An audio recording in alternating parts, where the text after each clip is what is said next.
When I applied for the part-time operations assistant role, I didn't expect it to turn into a full-time job, let alone an unpaid management position. I was 27, just out of a failed startup stint, and looking for something stable to get back on my feet. The job listing said 20 hours a week, flexible scheduling, support tasks, and maybe a shot at full-time in the future. Perfect, I thought. I could pick up some extra hours at night tutoring or freelancing. The company wasn't flashy, a mid-tier logistics firm that handled shipments for local retailers. But the team seemed decent enough, and I needed the income. For the first 2 weeks, everything was straightforward. I helped input orders, cleaned up old records in their antiquated system, and shadowed the department manager, David.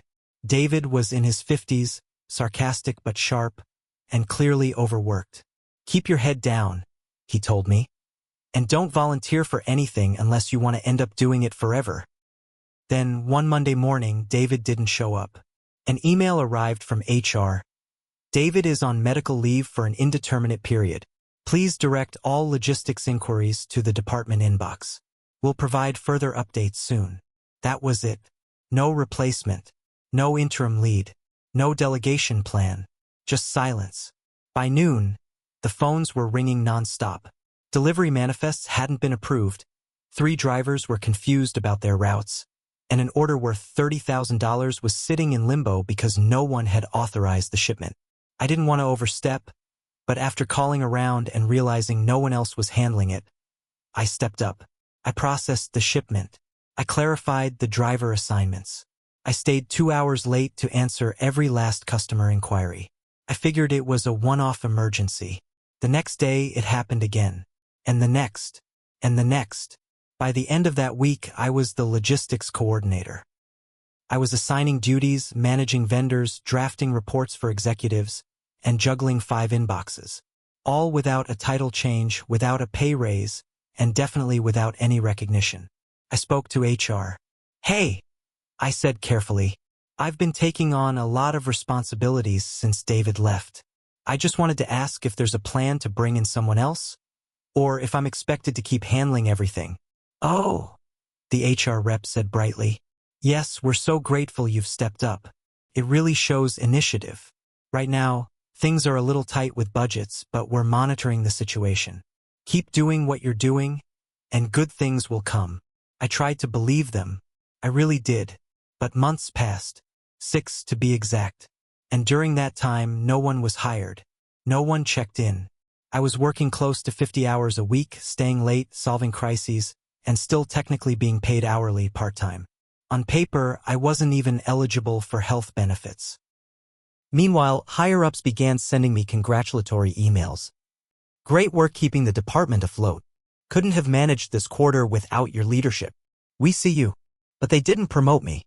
They didn't raise my pay. They didn't even offer me a real meeting. What I got instead was a gift card for $50 to a local steakhouse. No note, just an envelope left on my desk. That was the moment I started to feel something shift inside me, a blend of insult, exhaustion, and simmering anger. I didn't need a trophy. I didn't even need applause. But I needed respect, and respect is shown through action, not platitudes. And just as I was starting to wonder if this was all I'd ever be to them, the reliable doormat, a rumor started floating around the office. Apparently, management was thinking about hiring a real manager to help bring structure back to the logistics team. A real manager. Not me. The announcement came on a rainy Tuesday morning, tucked neatly inside the company-wide email thread like it was no big deal. "Please welcome Charlotte No, our new logistics department manager. Charlotte brings over 10 years of experience in supply chain management and will be working closely with our team to optimize operations." That was it. No mention of me.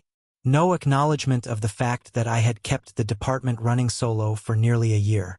No thank you for the extra hours, the overtime I never logged, the weekends I came in quietly just to prevent the system from collapsing.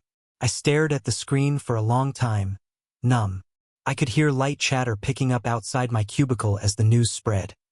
Excitement, curiosity, people wondering what Charlotte would be like. I didn't blame them. We hadn't had an official manager for months. But for me, felt like I'd just been slapped in the face. Later that day, Charlotte arrived. She looked sharp and confident, early 40s, with a clipboard in one hand and a Bluetooth earpiece in the other. She gave everyone in the department a quick intro, shook hands, and then was whisked away into back-to-back meetings with senior executives. I didn't even get 5 minutes. That same afternoon, I was asked to train her on how things have been running, to walk her through our current workflow, supplier communications, driver management system, and the dozen shortcuts I had put in place to patch our outdated software. It was surreal. Here I was, still clocking in as a part-time assistant, teaching my new boss how to do the job I had already mastered. Charlotte was polite but distant. She took notes, nodded occasionally, and kept things transactional. I could tell she had no idea how deep the chaos had been or how many times I'd saved the department from total collapse. The next few weeks were awkward. She started implementing changes, some of which were reasonable, some completely redundant. She restructured the delivery routing protocol, undoing a workaround I had spent weeks testing. The result?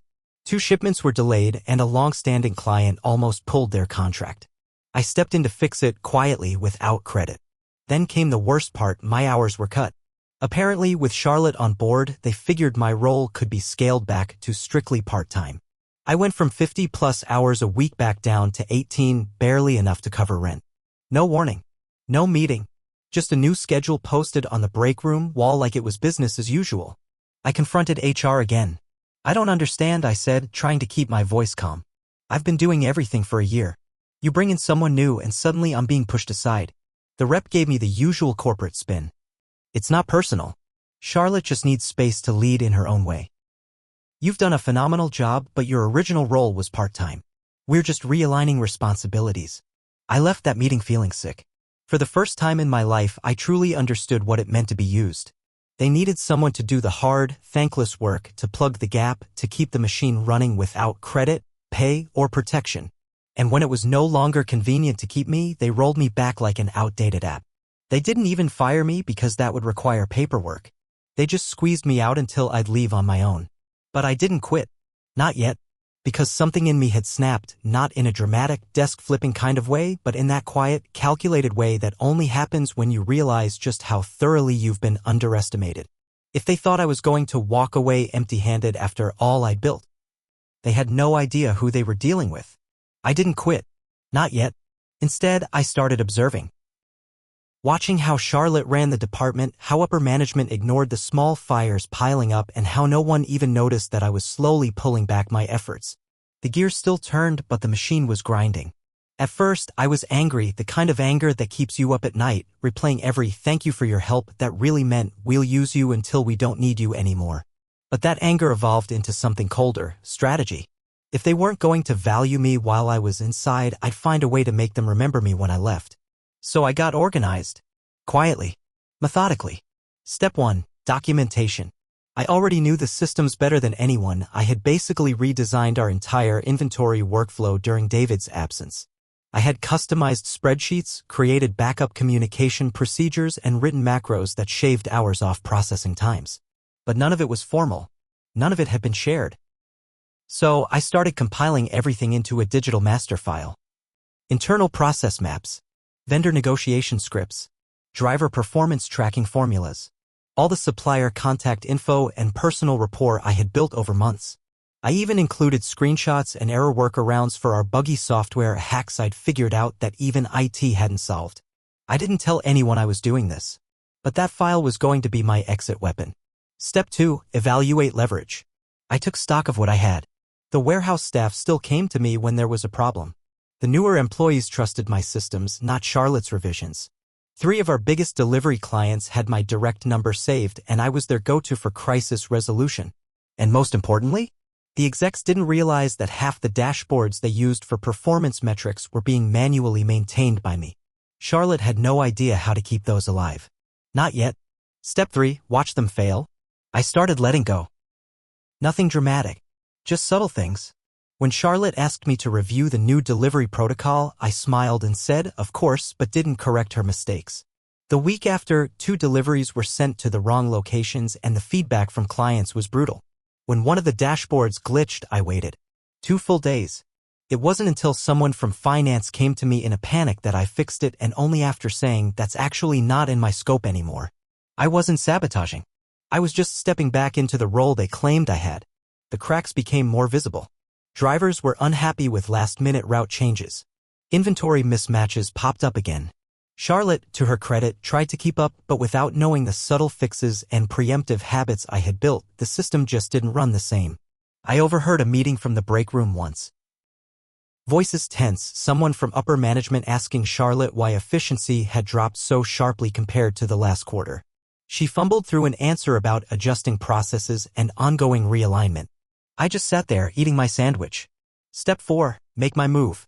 After another week of watching the chaos build, I updated the master file, now titled Operational Blueprint Confidential, and saved a private, encrypted copy to my personal drive. I printed a hard copy, bound it neatly, and slipped it into a file box labeled Personal Items under my desk. Then I sent a polite email to the head of HR. Subject, Hours and Future Opportunities. Hi Susan. After much thought, I've decided to move on from my role at company name. I've appreciated the opportunity to contribute over the past year and am proud of the systems I've helped build and maintain. My last day will be 2 weeks from today. If needed, I'm happy to provide a transition guide for whomever takes over my responsibilities. Thanks again, Taylor. I hit send. Then I smiled. Not bitterly, not vindicatively, just calmly, like someone who just escaped a burning building. I didn't expect a response that day, but I got one within the hour. Subject, urgent, can we talk? Hi Taylor. I was surprised to receive your email. I had no idea you were planning to leave. Could we set up a meeting this afternoon to discuss? Also, when you say you're happy to provide a transition guide, do you mean you've documented the full workflow? Let me know when you're free. Susan. Of course I documented it. The only question was, how much were they willing to pay for it now? When I walked into the HR meeting that afternoon, the tension was already waiting for me. Susan, the HR manager, smiled the kind of corporate smile that doesn't reach the eyes. Beside her sat Anthony, the director of operations, who normally never looked twice at part-time staff. But today, he looked directly at me like I'd suddenly grown 3 heads. Taylor, Susan began, overly warm. Thanks so much for meeting with us on short notice. First of all, I just want to say again how much we appreciate everything you've done this past year. Truly. Anthony chimed in. Yes, the way you held the department together, that was no small thing. Charlotte even mentioned how impressed she was with your initiative. I nodded, remaining polite but reserved. Thank you. I did my best. Susan clasped her hands. So, let's talk about your resignation. You mentioned a transition guide? I pulled a flash drive from my pocket and placed it gently on the table. It's all here? The full blueprint, workflows, vendor contacts, macros, crisis protocols, performance dashboards, even the custom invoice forecasting model. Everything that's kept logistics running for the past year. They both leaned forward slightly. But, I added, it's not public company documentation. I created most of it on my own time on my personal systems. It's comprehensive and, honestly, irreplaceable. I'm offering to hand it over, with support to onboard someone into it properly. Anthony's jaw tightened. You're offering? Yes, I said calmly. In exchange for fair compensation. The silence was delicious. I let it hang for just long enough before continuing. I've done the work of a department manager for nearly a year, at part-time pay. I never asked for overtime. I never caused waves. I showed up and held the line. Now I'm walking away, but I'm not walking away empty-handed.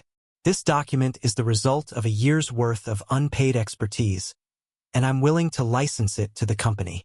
Susan cleared her throat. Taylor, we understand your frustration, but this is standard, I said, cutting in softly. Companies pay consultants for systems like these all the time. And frankly, hiring someone to replace what I've built from scratch would take months and cost you much more. Anthony leaned forward. What kind of compensation are we talking? I looked him straight in the eye. $25,000. He blinked. That's absurd. Is it? I countered. One lost client will cost you that. 1 week of chaos because no one understands how the metrics dashboard links to inventory triggers will cost you more. If you'd hired me properly and paid me a manager's salary, this would have been yours already. Susan tried a softer tone. We could bring you on full-time now with a formal title and benefits. Charlotte is open to collaboration and No, I said firm now. I gave this place everything without a title. I watched someone else be brought in over me. You didn't value me when it mattered. This isn't about a job offer. It's about closure. Anthony looked at Susan, then back at me. Give us 24 hours. I stood calm as ever. Take your time. But after 48 hours, the offer expires. That night, I slept better than I had in months. For the first time, I wasn't a desperate employee begging for recognition. I was the one holding the cards, and they knew it. The next day, I received a reply. Subject: Operational Blueprint Final Offer. Hi Taylor. Thank you for your professionalism and your contributions to the company. We'd like to proceed with your proposal. Please send over the licensing agreement you'd like us to review. We'll have legal take a look, and once signed, payment will be processed via accounting. Wishing you the best in your next chapter. Anthony. I smiled. I'd gone in as a part-time nobody and walked out as the consultant who sold the company its own survival manual. But more than the money, it was the principle. They didn't break me. They underestimated me. And now they would never forget me. 2 weeks later, I walked out of that building for the last time. No farewell party, no cake, not even a group card. Just a signed licensing agreement in my email inbox, $25,000 wired to my bank account, and a quiet, personal sense of justice. Felt clean. Charlotte never said goodbye. I wasn't surprised. She avoided me like I was radioactive ever since the HR meeting. I think she knew that, deep down, she'd walked into a well-oiled machine that she didn't build, and now had no idea how to maintain. But that wasn't my problem anymore. I had given them the blueprint. What they did with it was their business. The real satisfaction didn't come from the money, though it definitely helped. The real satisfaction came from knowing that I had flipped the narrative. For a year, I was their fallback, their invisible labor, the one who filled the gap when no one else stepped up. And they thought I'd go quietly. They thought I'd shrink away like so many others who get used and discarded in the name of business needs. But I didn't. I packaged my value. I named my price. And they paid it. After leaving, I took a week off, a real week off. No emails. No calendars. I turned off my notifications, slept until noon, and walked to a nearby coffee shop with a book I hadn't finished in months. I felt like I was breathing air again, not just gasping between work hours. Then, something unexpected happened. I got a message on LinkedIn, then another, and another. Apparently, someone from the company had leaked that I'd sold a system back to my former employer. It wasn't malicious gossip, it was admiration. People wanted to know how I had done it. They wanted help with their own departments, with building structure from chaos, with writing blueprints for companies that didn't know how to scale. Within a month, I had 3 consulting offers. By the end of the second month, I'd officially registered my own business. I was no longer the part-timer. I was the architect, the fixer, the guy you called when everything was on fire. It was strange watching the transformation unfold. For so long, I had waited for someone else to promote me, to notice, to validate me. But the truth was they never would have. Not because I wasn't good enough, but because companies like that aren't built to reward loyalty. They reward loud voices, shiny resumes, and titles over substance. I didn't need a title to prove my worth. I had the results. Months later, I ran into an old coworker at a networking event. He looked surprised to see me on the speaker panel. Man, I still can't believe you left. The place hasn't been the same since. Charlotte's struggling. They're bringing in outside consultants now to fix the mess. I sipped my water and smiled politely. I guess they should have just promoted the part-timer when they had the chance. Epilogue. To anyone reading this who feels invisible, underpaid, and overworked, don't wait for permission to value yourself. Keep the receipts. Track your impact. Build your leverage. And when the moment comes, don't ask for the seat at the table. Sell them the table. And walk away on your own terms.